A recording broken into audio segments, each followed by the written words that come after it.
Problems. All right. Hello, everyone. I think most everyone is here. Please feel free. Have a seat. We got seats up front. My name is Kate Gerganis. I'm the director here of the Whatcom County Arts Alliance, and we are delighted that you have been able to come out today for this presentation by the Alabama State Council on the Arts. They wanted to talk to us about fellowship grants, and we are delighted to hear about it. So I'll let them introduce themselves and their programs as they go through. But a couple of things, just want to let you know, there are some box lunches, sandwiches on the counter in the classroom. If you need to use the restroom, there's a ladies' room on this side. The men's room is down that back hall, and there's also another one on this side if you need to do that. So please take notes, ask questions, right? Don't be shy.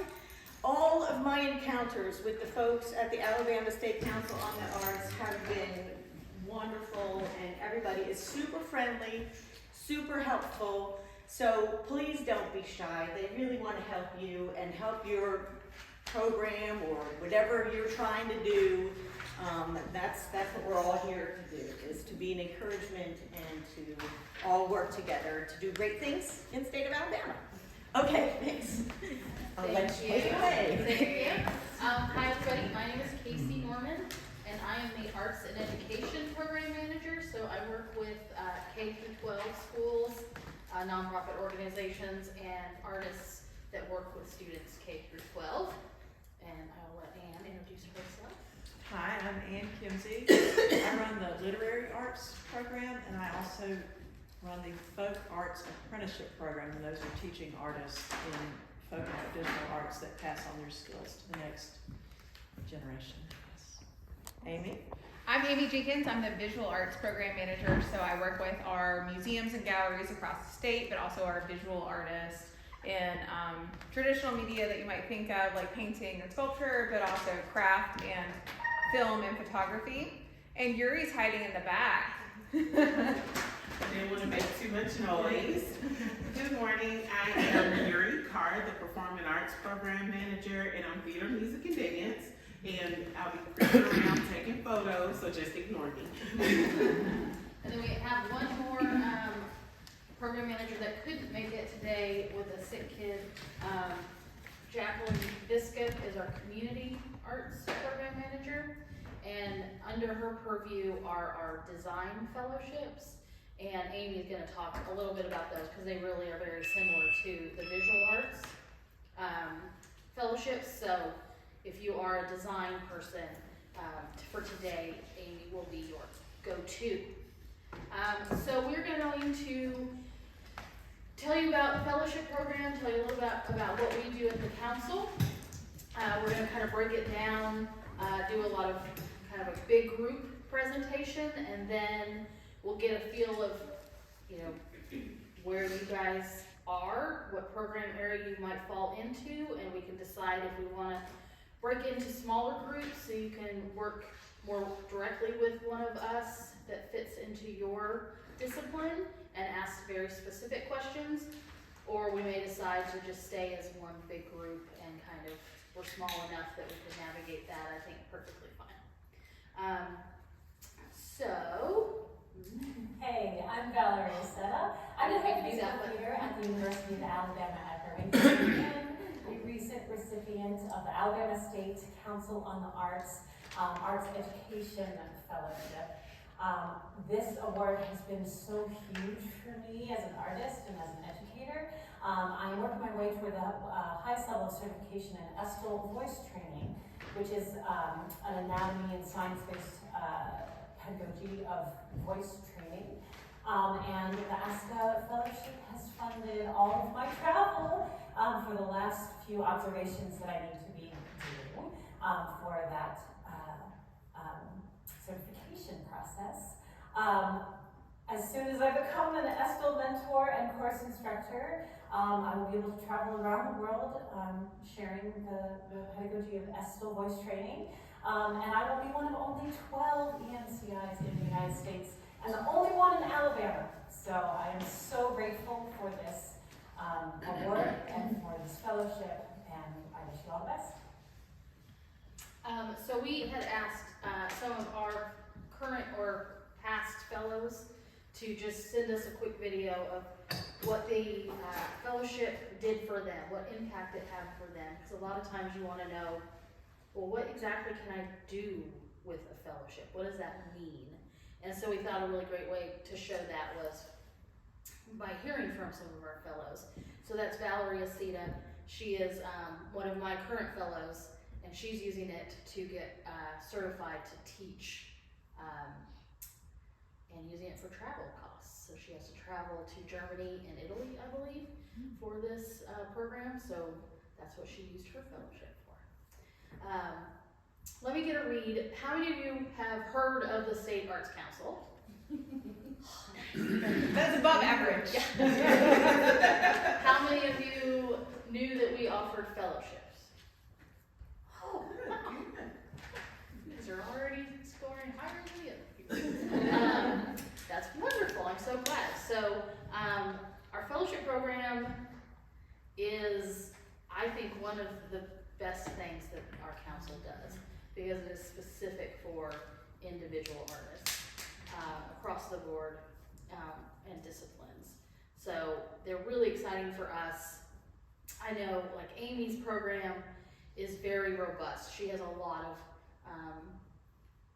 applicants in her pool because we have so many amazing visual artists in the state of Alabama. My area, arts and education, is only 3 years old, so we've only been offering the fellowships to educators for the past 3 years. So it's fairly new.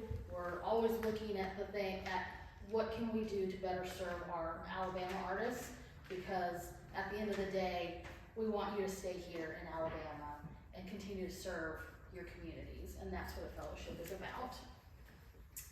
So what is it exactly? It's $5,000. It is granted to an individual artist, art educators, to kind of really fund you doing what you do best. If you are interested in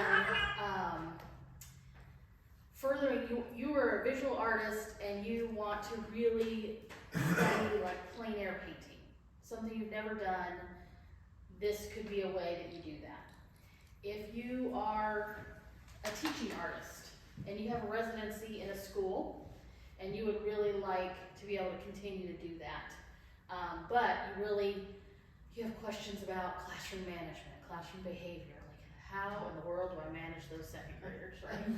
Or even worse, how in the world do I manage those seventh graders?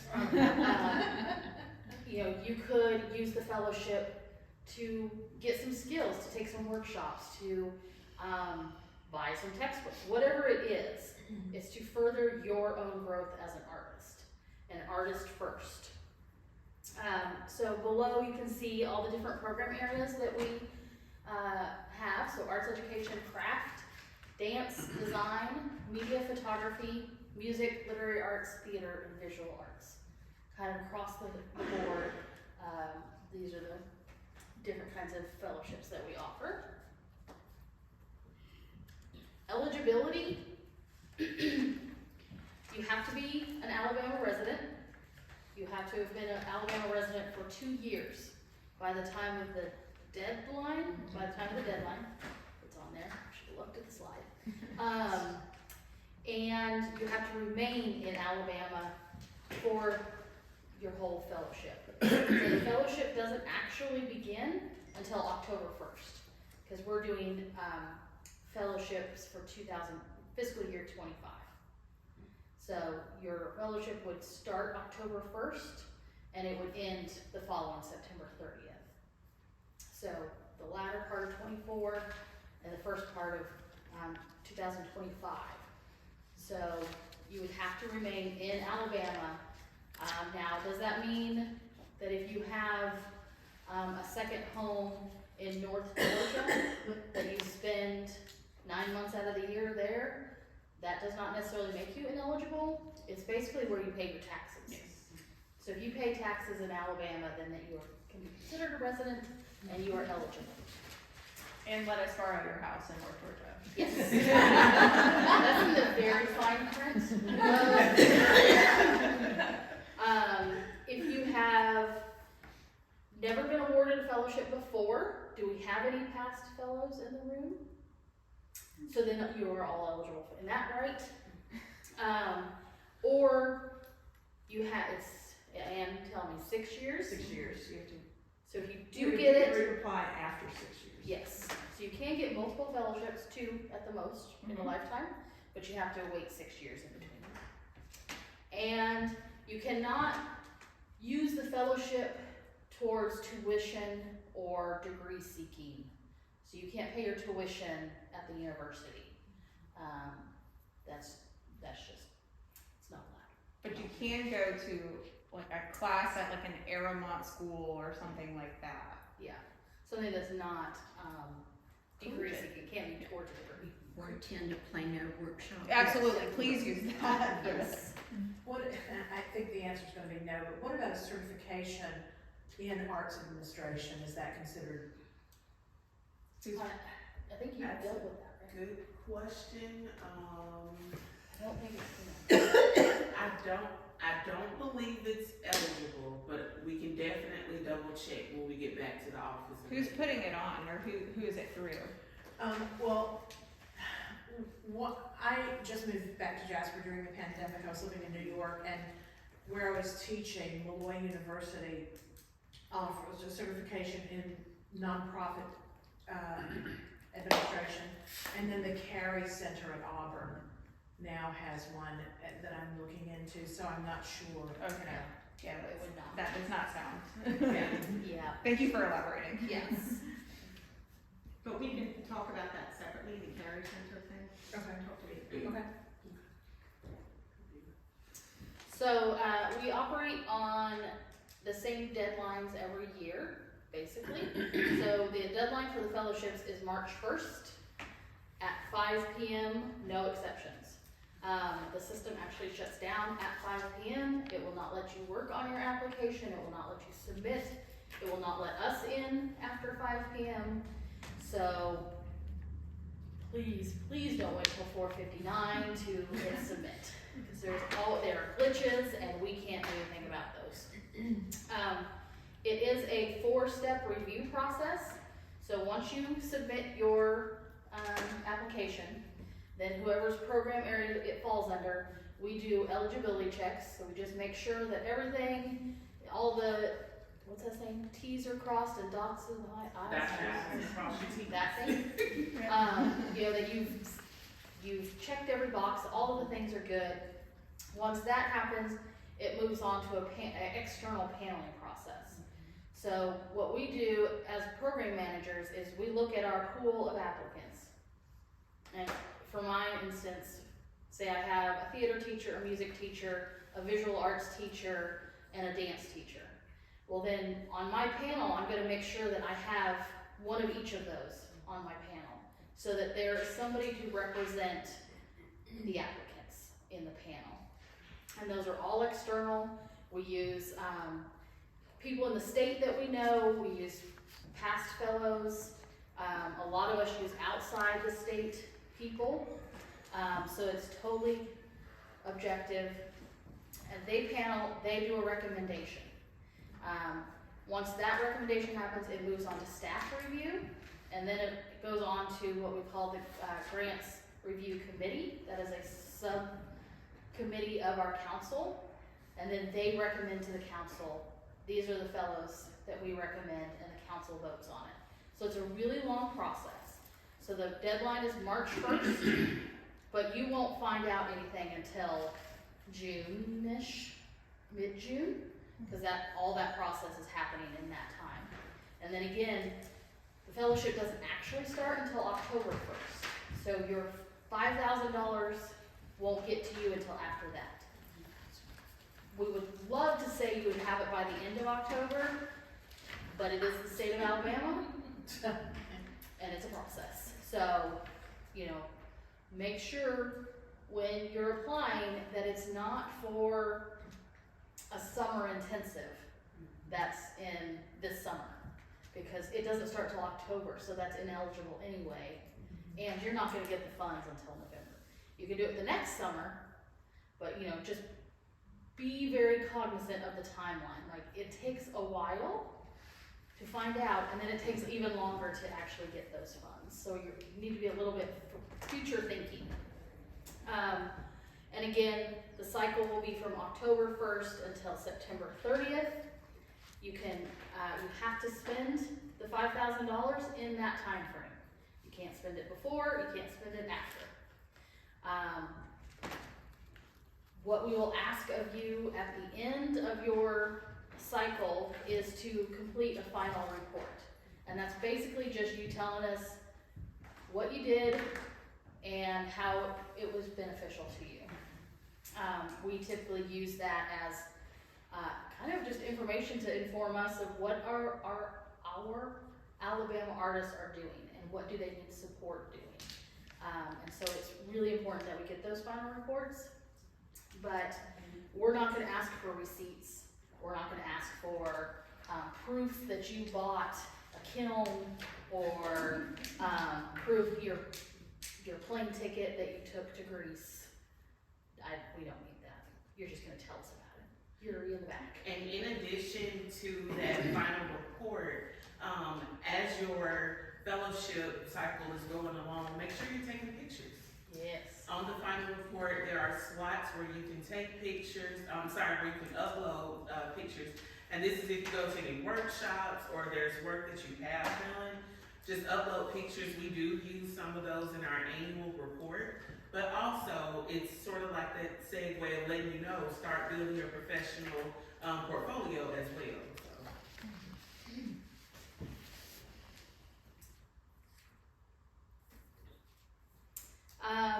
How to apply. So what you'll need before you apply, it is an online application and a completely online submission. You will need your professional biography, who you are, and what you do. You'll need a resume or CV. Can include reviews of your work, list of publications, etc., but all of that needs to be combined into one single PDF. And that's just because of the way our system works, I believe. You won't be able to upload, well, here's my resume, and here's an article that was written about me, and here's a gallery catalog that has my work in it, and here's a musical score that I created, here's whatever. It all has to be combined into one document, so then you can upload it as one. You will need to be able to speak to your artistic growth. How will a fellowship help you? And also, how have you contributed to your community through your art form?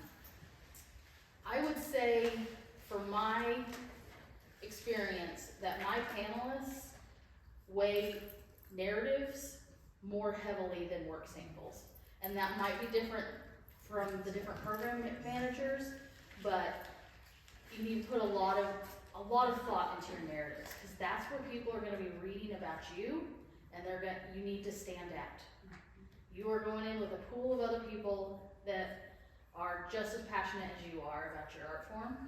You need to figure out, how do I speak to the fact that I stand out? And so that's where you can do that in these narratives. And then your work samples, they need to be from the last 5 years. And we'll go more into like discipline specific work samples, because all of them are very different. We'll come up to those when we're discussing each of the different areas. Any questions so far? Yes, ma'am. How many grants will be awarded? That's a really good question. We typically say 1 in every 10 application gets awarded. And we don't really even understand the formula that's used by the people above us, but each program area, we are told, based on the number of applications that we get, how many fellowships we are allowed to give out that year. That does not mean that they will get given out though. You know, if I have 10 applications and just none of them are meeting the mark, there's nothing to say that I have to give out an arts and education fellowship. But We're softies. yes, as far as I know, I don't know if that's ever happened. But so it is based on discipline, and you know, like I think visual arts and performing arts are the largest pools, and so they give out the most fellowships per cycle than others. And you have a pretty significant pool. I gave out 6 last year. Okay, and I gave out 2, so it is really dependent on. But, Go ahead. all right, I just like to say that I have been asked to be a panelist. So, I was a panelist for the graphic design group. And I know there's some graphic designers in the room. There were not a lot, we looked at 2. So I don't know if I only saw 2 of like thousands that came in, but I saw 2, okay? So that's something to keep in mind. So it's, you know, in each group, there is an award given out. Correct? Yes. So it's not like all visual arts, you know, no. Well, like, Yeah. Yes and no. yes and no, okay. Yeah, she'll talk about that. All right, and as a panelist, like what you were saying about the narrative, what you say and describe about your work, I think that's very, very true. And also, I highly recommend Grammarly. If anybody doesn't know what that is, download it. Yeah. Yeah, for, you know, just Yeah. helping you write clearer and catching all the mistakes. Yeah, in response to that, you know, we do advise our panelists that they're not to judge on grantsmanship, because there's, you know, not just out in fellowships, but all of our grant writers, there's institutions that have hired grant writers, and that is their job. So it should be almost perfect, right? And then there's people in Jasper, Alabama that's never applied for a grant and this is their first time. There should not be any kind of penalty on that. But having said that, if you struggle with, you know, complete sentences or grammar in general, have somebody look over your application before you submit. Because if somebody is getting hung up on picking out, misspelling, you know, that's what they're gonna remember. So it's not so much that you're being penalized for that, but that's what people are having struggles with. Yes. If you're an educator and a performing artist, can you submit to just one? Just one. And if you have a question, best thing to do is to contact one of us. Yuri and I share a lot, and it'll often turn into like, one, we're gonna ask you, what do you wanna do with the fellowship?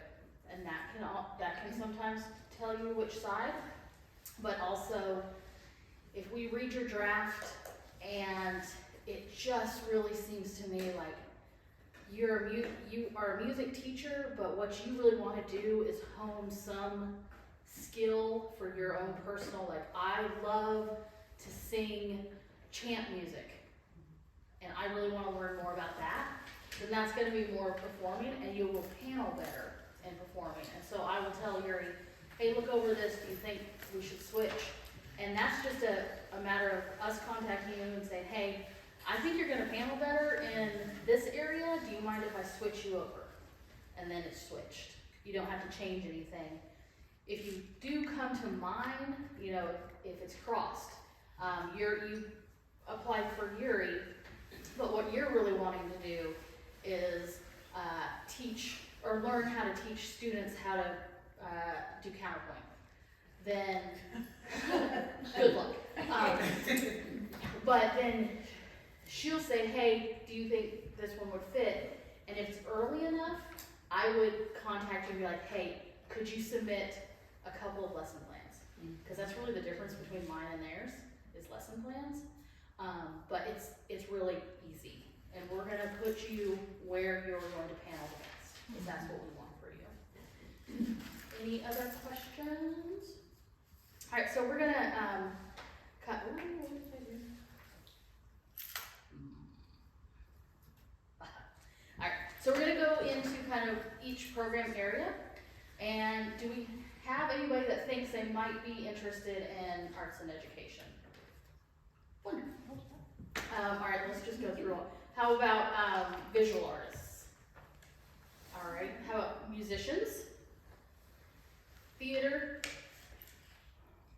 I have a problem. I'm gonna have to, that's why I'm here. This is not going to be for me. I represent the Langston County Arts Council. And we have acquired, I know a lot of people have heard about this, Williams Amphitheater Complex, and we're renovating it. And there's this group of people who are trying to get the historic Byler Road corridor as a trail or, tourist attraction through the state. And they've come to us to perhaps do a one-act play, and we're gonna make a musical about the Byler Road. And we have a girl musician who is beginning to write songs. I'm here for her. So it's not for me, it's for her. So what field do I write it in? She's never written a musical. She for sure is going to write a song about the Byler Road, because she is a beginning songwriter. So I would say she would be with Yuri. Possibly music, the music fellowship, but it really just depends on what completed work she has done. Okay. So once I'll explain a little bit more once we get to the different disciplines for performing arts. But it sounds like music, even though she's progressing towards theater arts, musical theater, I don't want her to get unfairly evaluated because she don't have possibly enough work samples and experience. Right. Not so much in comparison, but we do have to consider the pool that she will be applying in. Could it wait for a project grant? Maybe that sounds more Yeah, appropriate it does to sound us. like Yeah. a project grant for sure. Yeah. So maybe hers could be music and she could just write the song, right? Then she would fall If on she that. has a good bit of experience and a history with music, and that's what she wants to do is just focus on her individual artistic growth as a musician, that's not so much as tied to an organization or like an overall project, definitely apply in the fellowship. But if she just wants to write music and just focus on this particular project, we do have project grants that are opening April 1st, Right. and the deadline is June 1st. And we cover artist fees. If that's something to where she would feel, that could be some form of a stipend for her, but also for the organization itself to help build this specific production, because it's a project, is what it is. We definitely thought about that for the Okay. whole project. Yeah, definitely, and we have sign-up sheets and contact cards and all of that great stuff, so if we need to talk further about it, I'm happy to do so. And it pays out on the same timeline. Yeah, It would be. all the same. And I would also suggest, that you mentioned that you acquired the building, that you look into facilities grants from us. And that would fall under Dr. Jackie Biscuit, who's the one that's not here with us, but her card is back Right. there. So I think there's lots of options outside of just the fellowship for the project as a whole. Now, these amounts are different on each grant. Yeah, projects are, they're different, they are project-based, fellowships are not, and they're, $10,000 request. But it's Yeah. 10,000, 10,000. but it's not available to individual artists. It has to be linked to a organization, school, something like that, or individuals can use, organizations as a fiscal agent. But How much is projects- available in the facilities grant? that I am not, it's, Don't know the cap on that. And that Like 85,000, Yes, 30,000. yes. She's had some pretty high But amounts. it also requires a different level of cash match, so it's going to be 3 to 1. 3 to 1. So that's very different than our project grants, which is 1 to 1 cash match. And our fellowships have no requirement for a match as well. And we are planning on doing workshops like this for our project grants, coming up, probably gonna be in April, I would say, when the application's open. And I think we had actually talked about coming to Winston. That would be great, Yes. yeah. So we'll be back and talk about those specific. We'll go visit you. But is there any other questions before we kind of I break have down one more into about that? that. So if we, apply, or she applies for a fellowship, we also could apply for the project grant for the Yes. music. Oh, Yes, Okay. yes. Yes. But remind her that the fellowship needs to be a time that she's investing in herself. And Just she's being herself, yes. not the project, Yes. writing Yes. a song. Yes. Right. It could be if she Okay. needed to purchase software, like songwriting software, or instruments, or something like that. That would be better suited for the fellowship. Alright, so arts and education fellowships, the eligibility requirement is you have to be working with students at least half-time. That does not mean you need to be paid to work with students half-time, so if you volunteer your time, at least half, for 20 hours a week, with students of any age, but that you follow some sort of sequential curriculum, meaning if you go in and work with some kindergartners and do some clay projects, that you start with building a thumb bowl, and then you move on to coil, and then you might move on to something else. That's sequential learning. That's a sequential curriculum. You do have to submit lesson plans. If you aren't familiar with how to do a lesson plan, contact me.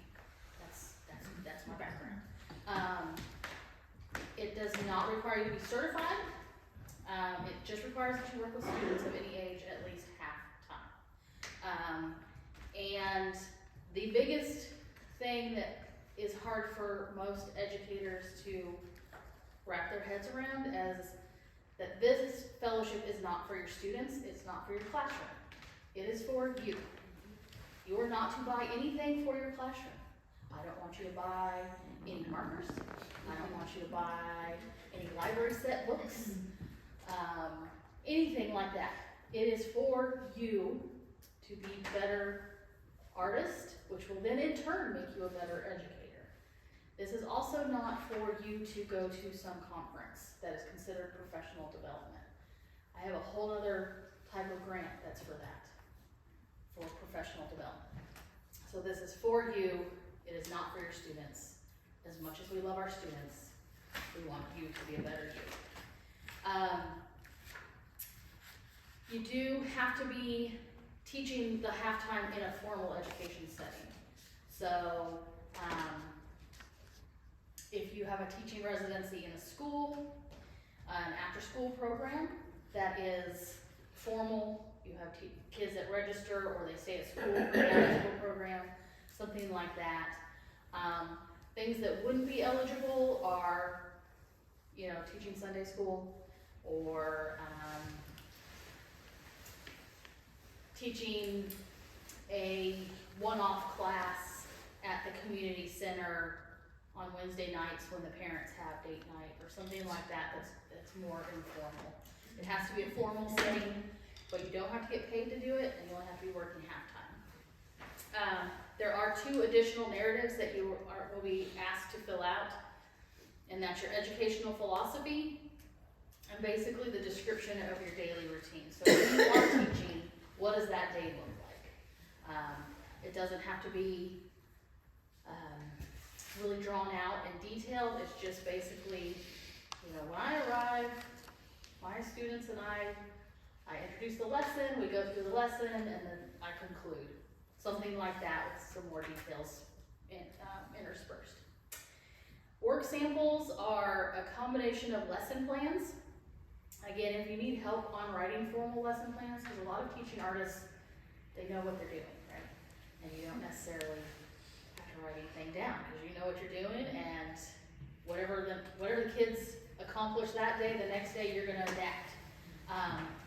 But we need a formalized lesson plan. So if you need help with that, you can contact me and I will help you through it. Also, student work that's achieved under your instruction. So again, if you're teaching clay to kindergartners, take some pictures of their projects that you did. Have the lesson plan that you followed, pictures of their work, and that kind of shows us what the kids accomplish under your instruction. But you also want to make sure that you do include your own personal stuff. So kids clay and your own ceramic work, some images of that. Things that are not good work samples for arts and education, pictures of classroom bulletin boards. Those aren't really seen as an artistic, I have seen some really impressive bulletin boards. I am sure that Ms. Carr, when she was in the classroom, her bulletin boards were stellar. But they are not really considered artistic work sample. But anytime you have a question about anything, just call your program manager. We get paid to do this, and never start your conversation with, "I'm sorry to bother you again." I just told you I get paid to do this. Make me work for it. Then again, you're not to use the fellowship award for any kind of classroom materials or anything directly related to your classroom or students, or professional development, because I have another grant for that.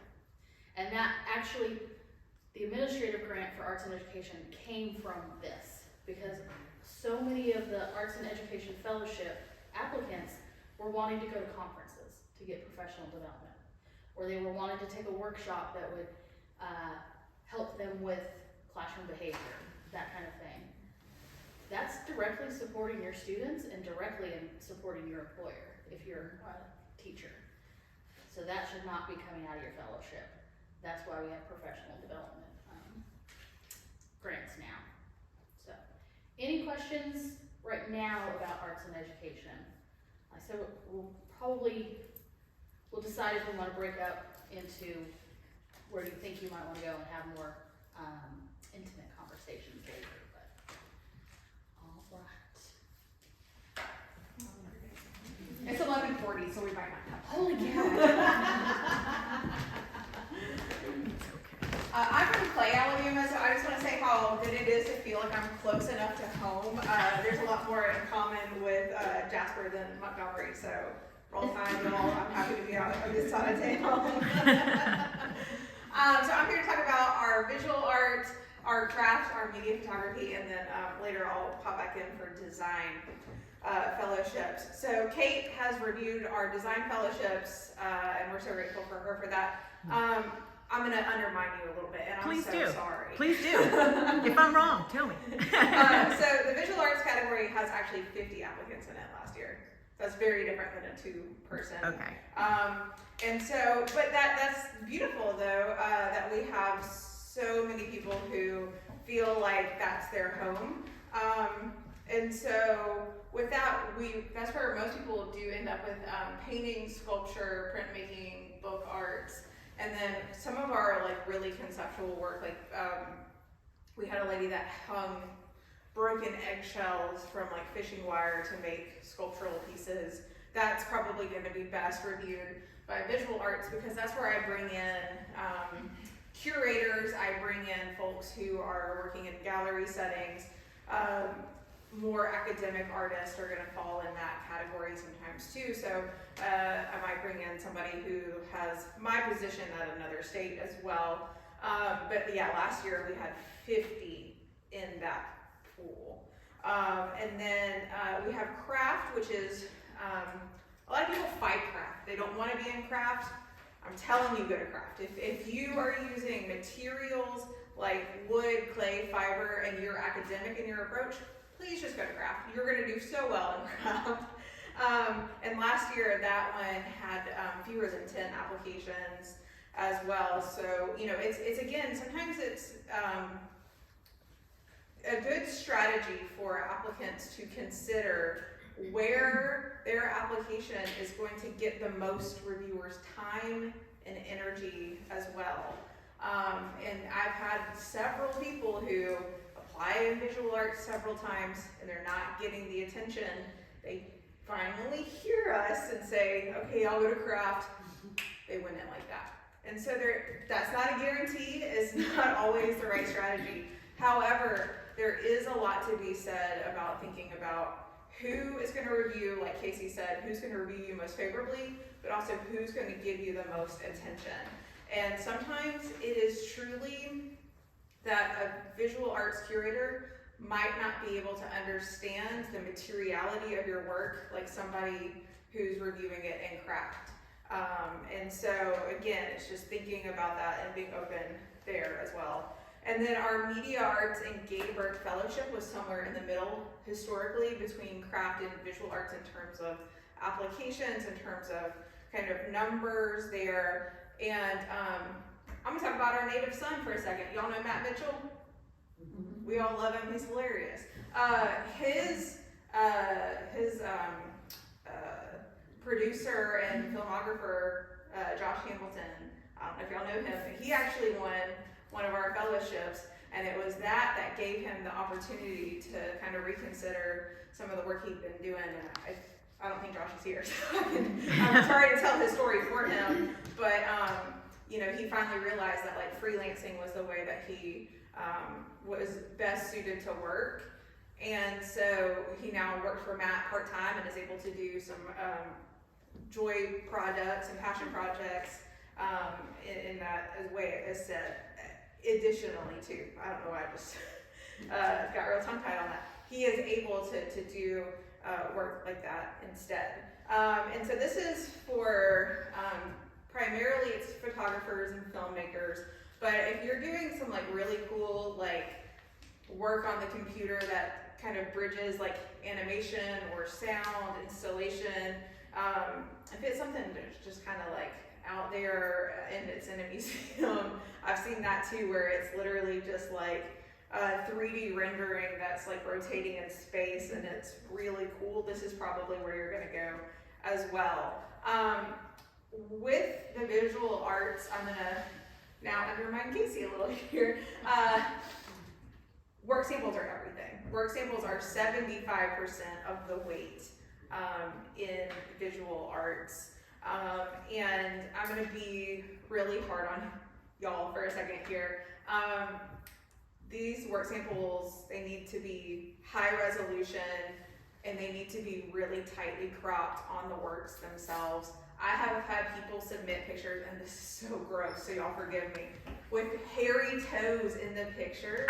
And my reviewers can't see anything past that, because once you see a hairy toe, you can have a Mona Lisa in it and you're not gonna see it because you're gonna be like, ooh, is there dirt under his toenail too? And there's just no coming back from it. So that's like just small things that really distract, yes. So you wouldn't consider that avant-garde? No. You know, that's just unfortunate is what that is. It's like somebody holding a painting with their toes in it. Yeah, exactly. Now, he wrote about it in his work samples, and he said that, you know, this is a commentary on the state of affairs. Maybe, but this was just somebody who, you know, wasn't not paying attention and just took a picture, and he was propping it up on his toe. And unfortunately, all my reviewers talked about was, is that toe guy? Is that the guy with the toes? And I mean, again, like, you know, it's just small things, like Casey was saying about grammar. We don't have any prohibitions against it. It's not going to make you ineligible or anything like that. And we're not trying, as the Arts Council, to be, you know, half-eaten or anything, but it is something that, like, you notice and you're going to talk about it. I reviewed for Maine one time, and we had somebody who, you know, thought really highly of himself, and they were like, that's that guy that just, you know, was really reaching for his accolades. And, you know, it's just amazing what people pick up on. So that's not to say don't name your accomplishments, because you totally should. Like, be honest. And in visual arts specifically, when you're reviewing 50 applications, we're not gonna remember everything on your resume, so it's okay to call attention for the reviewers in your bio and in your service to Alabama to things that you mentioned in your CV. It's okay to be a little redundant because they're gonna blend together at some point, even if there's, you know, just a couple. I don't think I could remember everybody's 10-page CVs. So, you know, say, hey, you know, I was exhibited at the Walker County Arts Council these dates, and this is really important for me. And, you know, name those accomplishments. I think sometimes Southerners, we don't want to brag because our mom has told us not to. And I'm the worst at this, like, I don't do it myself. But it is important to really kind of, to name those things so our viewers get a full idea of you as well. And again, like visual arts, when you're working in this, I understand that people probably touch on all of those in some point in their careers. And so we can work together, probably not today, probably not right now, but we can work together over the phone and via email. And I can look at your work samples and say, hey, I'm just gonna say, you know, based on the past reviewers' comments, why don't we start you in visual arts and see how that feels? Or, you know, like Casey was saying, sometimes it literally comes down to like, if you're requesting clay, we should probably stick in craft. So we can work together on that as well. And like Casey said, we're paid to do it, but also like that's kind of like our joy is really getting you to the right place as well. And so I think that kind of covers it for these three opportunities. And you're up next, and then I guess I'll come back for design, or I'll lurk around you. I'm sorry, zero button. Yeah. Oh, sorry. Yeah, it's on it. There you go. Okay. First of all, I guess I'll find out if there are any writers in the room. One. Okay. So we give out fellowships in poetry and prose. Are you a poet? I'm not a good writer,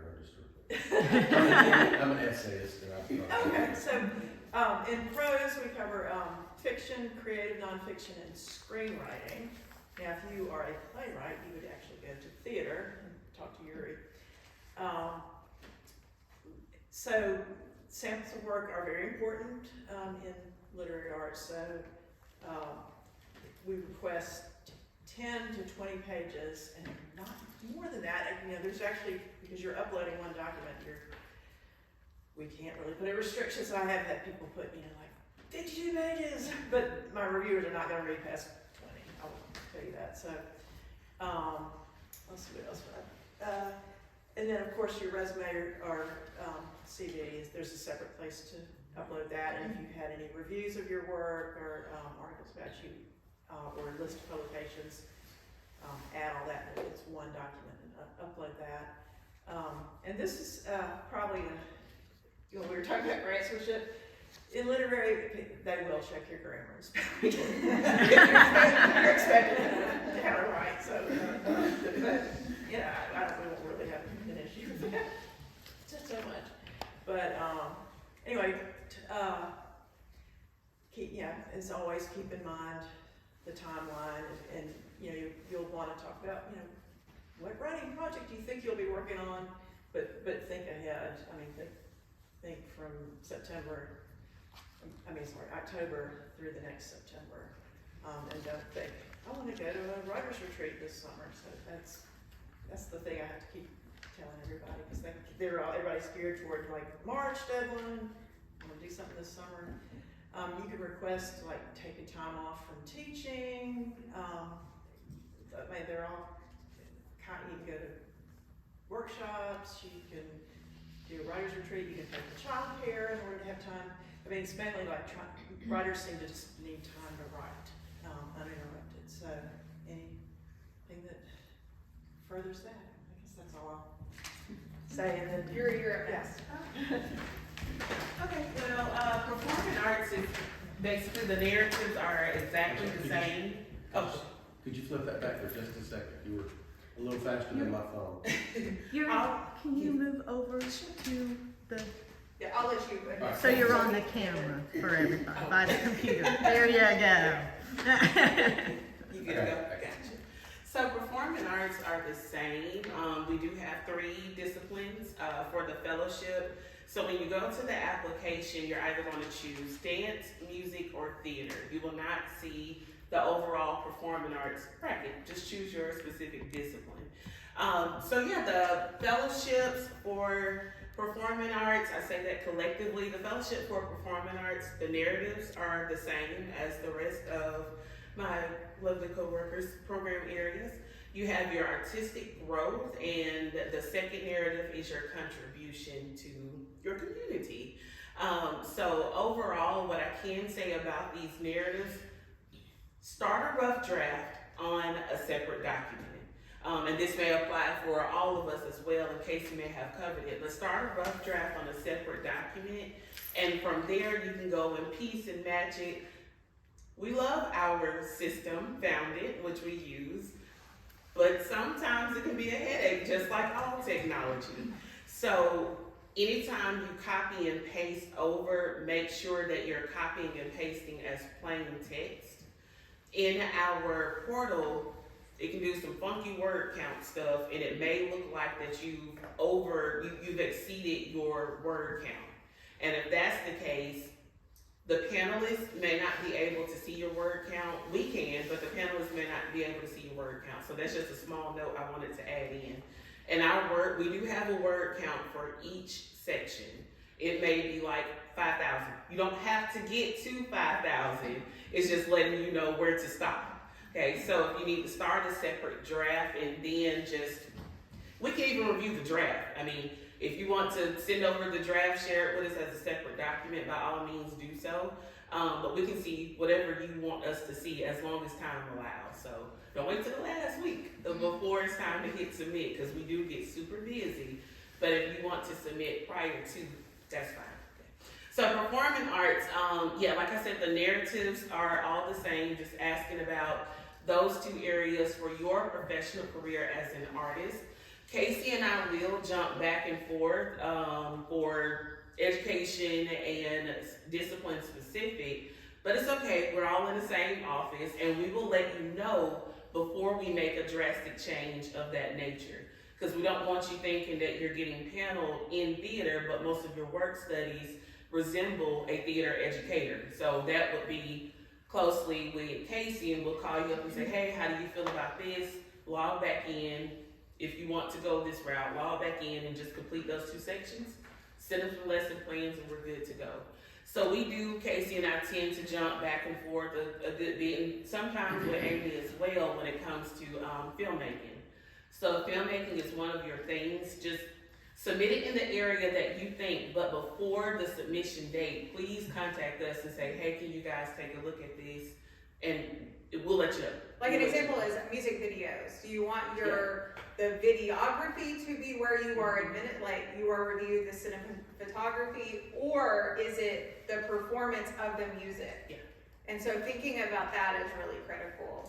And especially go along with that, the panelists who will review your application, they're made up of professionals in that area. So if you submit in filmmaking, it's probably going to be a group of filmmakers that are evaluating. And not musicians. And not musicians. You submit with me for a music fellowship, it's going to be musicians, and in this case, theater professionals and dance professionals. So just think about what is that greater aspect of your work samples that you want them to be evaluated on? Because that's where they're going to go. So yes. Are the submissions blind, like to the panelists? No, they're not. As far as anything related to identifying who you are, that's for us to see. I'm not sure, the panelists can't see the identifier. They can see your resume. Yes, but they'll see your name. Not your driver's license. Yeah, the driver's license and that part is for us to look at so we can check eligibility. Yeah, I just meant like, if I submitted something for like voice and composition, and there was a composer that I knew, you know what I'm saying? Oh, okay, so what we will do is, because we do not do blind submissions, we will do due diligence to make sure there are no conflicts of interest. Yes. We know our state is small, and that's what we bring in people from like Utah or I wherever. can't remember, is it a panelist question? Yeah. Yes. I think yeah, it is one of the yeah, so questions. there are- it's As a the- panelist, you could ask, do you know who It this is is? the first question that if they are asked, so that they are not allowed to, if they select yes, continue with their review. And we even before they get to the application, I mean, I make sure, like with literary, I make sure there's nobody that works in the same department, Right. nobody who's edited a book together, or, you know, like, I mean, I kind of like screen everything before I ask my We take it panelists. really And in addition to that, we have a memorandum of understanding. That is our way of saying, you as a panelist, we're trusting that you're going to make the most moral and ethical decisions when it comes to evaluating. And our panels, we like to make sure that all artists are represented in some form or fashion by our panelists. So if there's a conflict of interest, 9 times out of 10, a panelist would call and say, hey, I know this person, I danced in their wedding, they're my best friend, or we work together or something of that nature, just so we can know in advance. Now, some conflicts of interest did not check out, and we say, okay, it's cool, as long as you can, evaluate in a non-biased manner, do so. Like I drove by their art exhibit once, is that a conflict of interest? That's not a conflict of interest. We were at the same party and I said hi. So, we have the wisdom as program managers to, shift through that and make sure that it's not any bias that may come about. Now, if you work with an organization, make sure that you're signing up as an individual user, because otherwise, if you use your work account with our organizations, they will see your entire fellowship application materials and it will be forever linked. Just not necessarily conflict of interest, but something that kind of reminds me of. Yeah. Great question. And if you have individual questions about that, I know time is of an essence. We're trying to get through this. But if you have individual questions, again, like they've already stated, make sure you grab our cards in the back and just call us. You can ask them on the way out the door if you want to. And, So- Yeah, and I was gonna say, one reason we don't do blind admissions is because, career achievement is one of the, Yes. things you're evaluated on, and so you have to actually know who the person is and what they've achieved, and so it just makes it impossible, really. Yeah. So, So yeah, back to performing arts. If you would like me to check your work samples prior to, I'm happy to do that. A couple things that I can say will help us speed up the process with you submitting. One, make sure your permissions on any videos or audio recordings, if they're linked to your social media outlets or something of that sort, make sure the permissions are set to unlisted or either, where the public can see them. Because if a panelist can't see your work samples, we should let you know in advance if we know. But if a panelist can't see it, that may be a ding on your application because they don't know what you're doing. So with work samples, make sure those permissions are changed. And also, make sure that you submit work that focuses on you. If you're a performing artist, I know we do a lot of group work, but if you have snippets of solo, in this case, solo dance or a solo musical piece that you want to submit that. That's what we want to see. As much as we don't like to brag on ourselves from time to time, this is your opportunity to toot your own horn. That's what we want to have happening. Because it's about you. The fellowship is about you as an individual artist. So there are 10 slots for you to upload work samples. If you don't get to all 10, perfectly fine. But make sure you are confident in what the panelists will evaluate. And if you feel good about it, we'll feel good about it. We're happy with it. So, so completed works and scores, any clear video, audio that you may have for performing arts, that would be great. Any scripts that you want to upload, and when we say theater, not just actors, keep that in mind. So it's playwrights, we've had puppeteers apply 1 or 2 times, stage management. The spectrum is broad, it's broad. So if you have a question about if it fits in this one specific discipline, call me and I'll let you know. And I probably will, well, I'm sure it probably will. So yeah, any questions about performing arts for me or any? You do a really good job too of talking about if there's 50 people in a work sample, what would you say? If there's 50 people and you can't tell where the applicant is, what would you suggest? Take that. Yeah. Don't upload it. If you are a thespian and it's a scene where it's a huge scene and we cannot identify you, one or two things. I would probably advise you not to use it at all, but if you're struggling to get more work samples, do you? But just know, it may not be the best work sample for that time period. But on our applications, above the slot to upload, there's a description box. And if you want to describe, in this scene, I am Elizabeth wearing the plaid dress, and I'm reciting this monologue, so on and so forth. Be specific in that description box and let us know. But anything that's sexually focused on you for the work sample, use that first.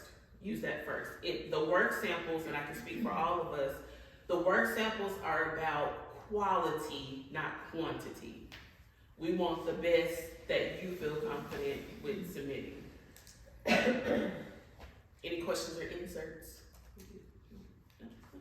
Okay, so next design. All right, this is the last one, y'all. We're a little over, sorry, but I know we actually have design folks here today. So design is really administered in a way that's very similar to the visual arts overall. We have pared it down though. It used to be kind of open and ill-defined, but now it is graphic design, fashion design, or industrial design. So that does mean, however, that there could be as disparate work samples as a website and tennis shoes. We have those in years previous. But really, again, it's that strong, cohesive work samples of 10 as a maximum will be accepted. It says completed work, and I think that's really important to note too, that we do not accept pieces that are works in progress. It just really has worked against past applicants because it doesn't show your full potential, and it's not really giving us the clear vision that you have, no matter how kick-ass it may be. And then also, you know, this is something that is going to be a little bit, by definition, harder for industry professionals to have like really clear ideas of what each other are doing. So if you're talking to me about like all of your like Adobe layering and all of that kind of stuff, it could be that the fashion designer has no idea what you're talking about. So minimizing that like jargon and insider talk is really important. With some of the others, like in visual arts, it's helpful for our reviewers to understand your process. So if you can find a way to speak about your process in a way that maybe is inclusive of all backgrounds, that's always helpful as well. But in design, it can get really deep really quickly. You know, computers are such a blessing, but they also have like trillions of layers, and we don't want to lose anyone along the way. But again, this is one that Kate's right. Like there have been years where we have had very few applicants. Dr. Viscoup is working really hard to help grow this, and I think that it has slowly taken off. But we definitely would love to have more applicants there, because, like we discussed earlier, the more applicants we get, the more fellowships we're technically able to give, as long as our funding stays great. And so I guess we're kind of over time. We're available to discuss one-on-one if you have any questions for us. And remember, our business cards are at the back over there, and there's a fellowship checklist that is also available. Grab one of those from that back table that says Scan Me. It has everything you need to prepare before you sit down at your laptop or your computer to complete. And so it's going to save you a lot of back and forth, I promise. But grab our cards, talk to us. Yes, ma'am. And also there's a survey in the Yes. back. Oh, yeah, there's a survey If too. you have time to fill out, we'd really appreciate it. Are the fellowships every year or? Yes, every year. They are Same time every year. same time every year. And same with project grants. we're not very creative, so we do the same things over and over. With deadlines or not. Yes, yes. How are the fellowships funded? They're funded through the National Endowment for the Arts and the Alabama State Legislature, the Educational Trust Fund. Would you say that, it's helpful if what you wanna do is something that is beneficial to your community and the state also? No, this takes time to be incredibly selfish. Okay. It's gonna feel like that, it's not. We don't see it like that. Like, please give yourself permission to fill your cup first. We have community grants. That's what those project grants we were interspersed talking about. That is our bread and butter. That's 90% of our grants that we give. Your community's covered, or it can be covered by other sources. This is really a time for you to focus on yourself and to give yourself permission to, again, it's gonna feel selfish. We're all Southerners, and you know, it's like, oh, I gotta take care of everybody else. No, this is the time to take care of yourself and your needs for your career. That's a great question, Kate. And I would say, as someone who writes grants, I highly recommend, like, what I normally do is I type it all up, like, in Word first. I check your file of how many, the word count or the character count or whatever, and you can do that in Word. It will tell you how many words or characters that you have, and then copy and paste into the file that you folks are doing.